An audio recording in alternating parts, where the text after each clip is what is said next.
नमस्कार। SST college of arts and commerce के junior college की तरफ से मैं प्राध्यापिका ज्योति नितिन पटेल आपका हार्दिक स्वागत करती हूँ। यह है एसएसटी ईडुपीडिया। आज मैं आपको कक्षा 12वीं के विषय हिंदी में जो पद्य विभाग है उसमें गुरुबाणी नाम की जो कविता है उसका पहला भाग पढ़ाने वाली हूँ। तो हमारे कविता का नाम है गुरुबाणी, जिसके कवि है संत गुरु नानक जी। तो गुरु नानक जी के बारे में थोड़ी जानकारी लेते हैं। देखो, संत गुरु नानक जी का जन्म पंजाब के तलवंडी नामक गांव में 15 अप्रैल 1469 को हुआ। बाल्यावस्था में ही आप असाधारण और आत्मचिंतन से निमग्न होने वाले बालक थे। मतलब जब वो छोटे थे तभी वो ऐसे कुछ कृत्य किया करते थे, ऐसी कोई क्रियाएं किया करते थे जो असाधारण हो और आत्मचिंतन किया करते थे। बाल्यकाल से ही रूढ़िवादी सोच का आपने पुरजोर विरोध किया है। मतलब जब वो छोटे थे तभी उनको इतनी समझ थी कि जो रूढ़िवादी परंपराएं हैं जो हमारे लिए अच्छे नहीं है, तो ऐसी परंपराओं का विरोध उन्होंने बचपन से ही करना शुरू किया था। सिखों के इस प्रथम गुरु ने अंधविश्वास और आडंबरों का सख्त विरोध किया। देखो, वैसे तो संत गुरु महात्मा जो बोले जाते हैं वो उनके ज़माने में क्या करते थे? कर्मकांड, अंधविश्वास फैलाते थे, आडंबर फैलाते थे। लेकिन हमारे जो ये कवि है संत गुरु नानक जी, इन्होंने अंधविश्वास और आडंबर जो गलत क्रियाकलाप हुआ करते थे उस समय, जो समाज के लिए घातक थे, उनका पुरजोर विरोध उन्होंने किया था। वे एक दार्शनिक, समाज सुधारक, कवि, गृहस्थ, योगी और देशभक्त भी थे। यानी कि उनके जो विचार थे वो दार्शनिक थे, कहीं ना कहीं उनका झुकाव अध्यात्म की ओर भी था, तथा वो एक समाज सुधारक थे। समाज में व्याप्त जो बुराई थी उसको मिटाने का भी उन्होंने प्रयास किया था। तथा वो कवि भी थे, कविताएं भी लिखा करते थे, एक अच्छे गृहस्थ योगी महात्मा थे और उसके साथ साथ ही वो देशभक्त भी थे। समाज में जात पात की बुराई खत्म करने के लिए उन्होंने लंगर की शुरुआत की। अभी आप देखते ही रहोगे कि जब गुरुद्वारे में लंगर लगता है, लंगर यानी कि भोजन वहाँ पर बनाया जाता है जो प्रसाद के तौर पर सब में बांटा जाता है। वहाँ पर गरीब हो या अमीर हो, कोई भी जाति का हो, कोई भी धर्म का हो, हर एक व्यक्ति वहाँ पर वो प्रसाद का भोग खाने के लिए वो लंगर में जाया करते थे। लेकिन देखो, लंगर की जो ये प्रथा है इसकी शुरुआत करने का उनका उस समय का ये मानना था, ताकि लंगर के समय क्या होता है, हर एक जाति के धर्म के लोग वहाँ पर आते हैं, एक साथ मिलकर बैठते हैं, खाते हैं, पीते हैं। तो तब के समाज में जाति प्रथा था, धार्मिक वाद था।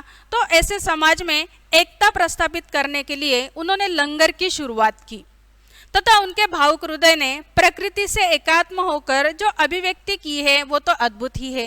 यानी उन्होंने अपने प्रकृति यानी निसर्ग से क्या किया है, एकात्म होने का प्रयास भी किया हुआ है, जो कि एक अद्भुत बात है, अलग ही बात है। उनकी भाषा में फारसी, मुल्तानी, पंजाबी, सिंधी, खड़ी बोली तथा अरबी शब्द समाये हुए हैं। मतलब जो भी उनकी कविताएं हैं उनमें इन भाषाओं के शब्द प्रचुर मात्रा में आए हुए हैं। इनकी मृत्यु 1539 में ईसाई में करतारपुर में वहाँ पर उनकी मृत्यु हो गई।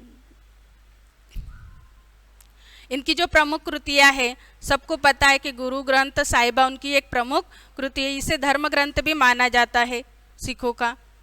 जपुजी साहब, सलोक, 12 माह, गुरुबाणी, ये इनकी प्रमुख कृतियां है।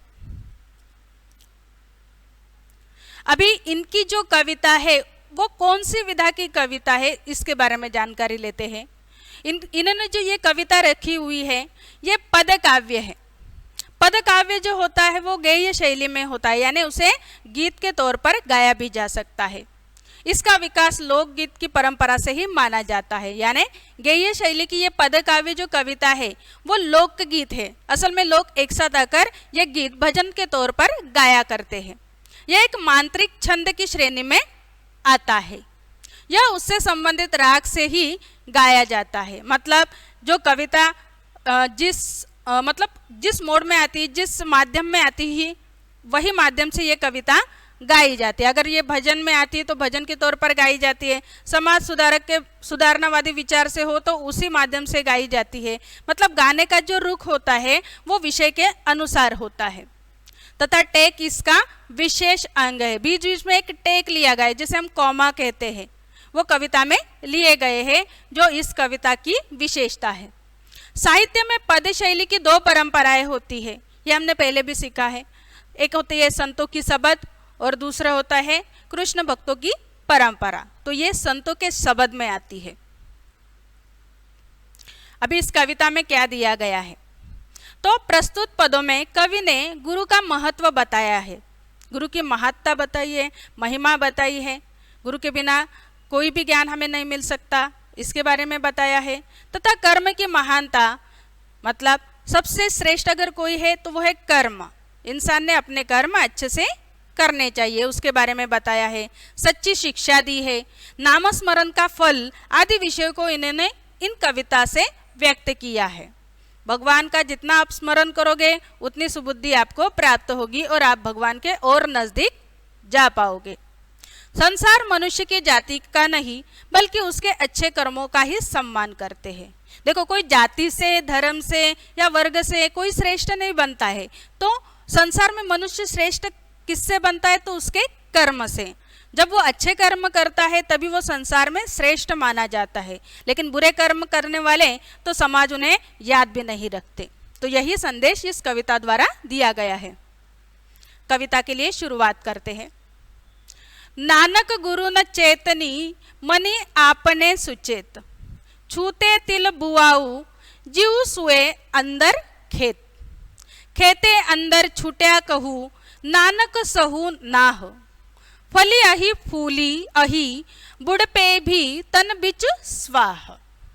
इस पंक्तियों के माध्यम से कवि ये कहना चाहते हैं कि जो गुरु से लापरवाही बरतता है और खुद को ही ज्ञानी समझता है, वो लोग खेतों में बेवजह उगने वाले जो तिल की झाड़ियाँ होती है उनके समान ही होते हैं। ये जो तिल होते हैं खाने के नहीं होते, ये एक जंगली घास के तौर पर उगता है, जिस मतलब वो बेवजह ही खेतों में ऐसे ही उसकी उपज होती रहती है, ना उसमें खाद डाला जाता या किसी उद्देश्य से उसे बोया जाता है। तो ये खेतों में बेवजह ही उगने वाले घास फूस की तरह तिल की झाड़ियों के समान होते हैं, जो गुरु को नहीं मानते और खुद को श्रेष्ठ समझते हैं। तो ये जो तिल की झाड़ियाँ होती है वो कैसी होती है, देखो खेतों में बेवजह ही उगती है, उगती ही जाती है, फलती है, फूलती है, लेकिन उनके अंदर से इंसान के काम आए ऐसा कुछ भी नहीं होता है, जो इंसान उसे खा सके ऐसा उसमें कुछ भी नहीं होता है। ये बेवजह ही उगता रहता है। अगर उसे अच्छे से खोल के देखे तो उसमें गंदगी ही गंदगी समाई होती है। तो इंसान का भी कुछ ऐसे ही है। कुछ लोग जो ऐसे होते हैं जो गुरु को मानते नहीं है और खुद को श्रेष्ठ समझते हैं, वो लोग भी इस तिल की झाड़ियों की तरह ही होते हैं। उनके मन में मैल भरा होता है, कचरा भरा होता है, जिसके वजह से वो ज्ञानी होकर भी अज्ञानता में जीते रहते हैं, मूर्खता में जीते रहते हैं और समाज ऐसे लोगों की तरफ ध्यान नहीं देता। तो यही संदेश संत गुरु नानक जी ने अपनी इन पंक्तियों के माध्यम से दिया हुआ है। जली मोह घसी मसी करी, मति कागद करी सारू, भाई कलम करी चितू लेखारू, गुरु पूछे लिखियो बिचारी, लिखो नाम सलाह लिखू, लिखो अंत न पारावार। तो इन पंक्तियों द्वारा संत गुरु नानक जी ये कहते हैं कि संसार में मोह माया व्याप्त है, भरा हुआ है संसार मोह माया से। तो इस मोह को घिस डालो और घिस के इसकी स्याही बना लो, तथा मति कागज करो, यानी अपनी जो बुद्धि है उसका कागज बनाओ, और भाई कलम करी चितू, यानी प्रेम चारा, भाईचारा जो समाज में है उसकी कलम बनाओ और अपने चित्त को इसका लेखक बनाओ, और गुरु से आज्ञा लो, क्योंकि गुरु जो होते हैं वो परम ज्ञानी होते हैं, सही मार्ग दिखाते हैं। उससे क्या होगा, गुरु की आज्ञा लेकर आप लिखना शुरू करोगे और उस अनंत परब्रह्म को आप समझ पाओगे। लेकिन जो लोग गुरु की मतलब गुरु की आज्ञा लेते नहीं है, गुरु का सहारा लेते नहीं है, गुरु को मानते नहीं है, वो इस अनादि अनंत परब्रह्म के स्वरूप को नहीं जान सकते। इसीलिए अगर इस अनादि अनंत परब्रह्म को, उसके स्वरूप को जानना है, भगवान के और निकटतम होना है, तो आप गुरु की आज्ञा लो, गुरु के मार्गदर्शन पर ही चलो, ताकि आप उस अनंत ऐसे परब्रह्म का दर्शन ले पाए, उसके नजदीक जा पाओ। लेकिन जो लोग गुरु का सहारा नहीं लेते हैं, गुरु के मार्गदर्शन से नहीं चलते हैं, उनको भगवान कभी भी प्राप्त नहीं होते हैं। इसलिए तो संत गुरु नानक जी यहाँ पर कहते कि अपने मोह माया को घिसकर स्याही बनाओ, बुद्धि का कागज करो और लिखना शुरू कर दो।